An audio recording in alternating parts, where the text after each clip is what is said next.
America was founded on freedom. Not just freedom from tyranny, but freedom of the soul. The freedom to worship God according to one's conscience. This freedom is enshrined in our Constitution, a sacred promise to every American. But what happens when this promise is broken? What happens when the government, instead of protecting religious freedom, starts to dictate what we can believe and how we can practice our faith? This is the question that hangs heavy in the air, a question that should trouble every Christian as we look to the future. History teaches us a sobering lesson. When governments gain power, religious freedom is often the first casualty. Under a new administration, we face the chilling possibility of our rights being slowly eroded.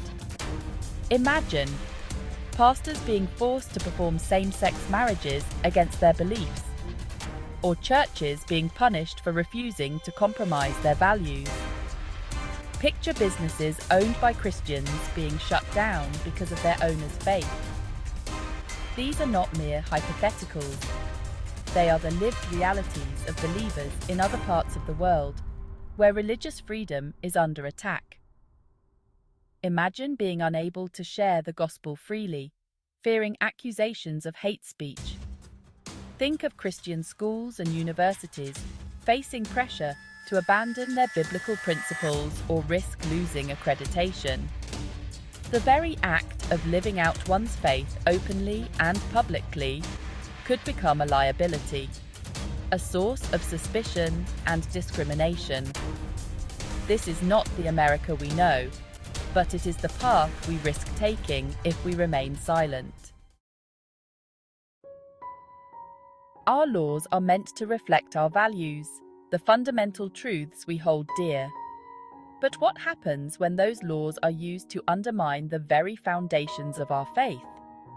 We are already witnessing a disturbing trend of laws being enacted that directly contradict the teachings of the Bible. These laws are not merely about disagreement. They strike at the heart of what we believe about life, marriage, and the family.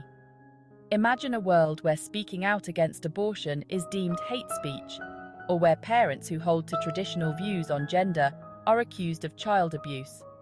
This is not hyperbole. These are the very arguments being used to silence and punish those who dare to dissent from the prevailing secular orthodoxy. The line between tolerance and tyranny is thin, and it is being crossed with alarming frequency. The erosion of religious freedom is not just a legal battle, it is a cultural one. We are witnessing a growing hostility towards Christianity, a rejection of its values and a demonization of its adherents.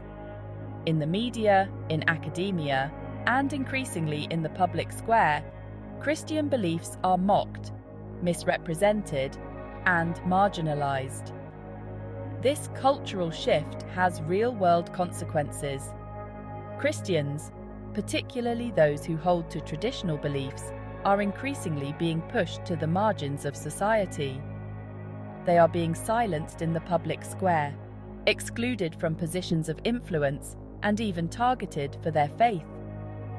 This marginalization creates a climate of fear, where Christians are afraid to speak out for fear of reprisal. The challenges we face are real, but so is our hope.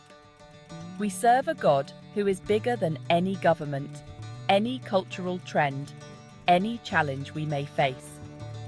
Now is not the time for despair, but for courage and action. We must stand firm in our faith, refusing to compromise our values or silence our voices. We must engage in the public square, speaking truth to power with love and respect. We must pray for our leaders that they would govern with wisdom and justice. And we must never lose sight of the fact that our ultimate hope is not in any earthly power, but in the King of Kings and Lord of Lords. The future may be uncertain, but our God is not. Let us face the days ahead with courage, conviction, and an unshakable faith in the one who holds the future in his hands.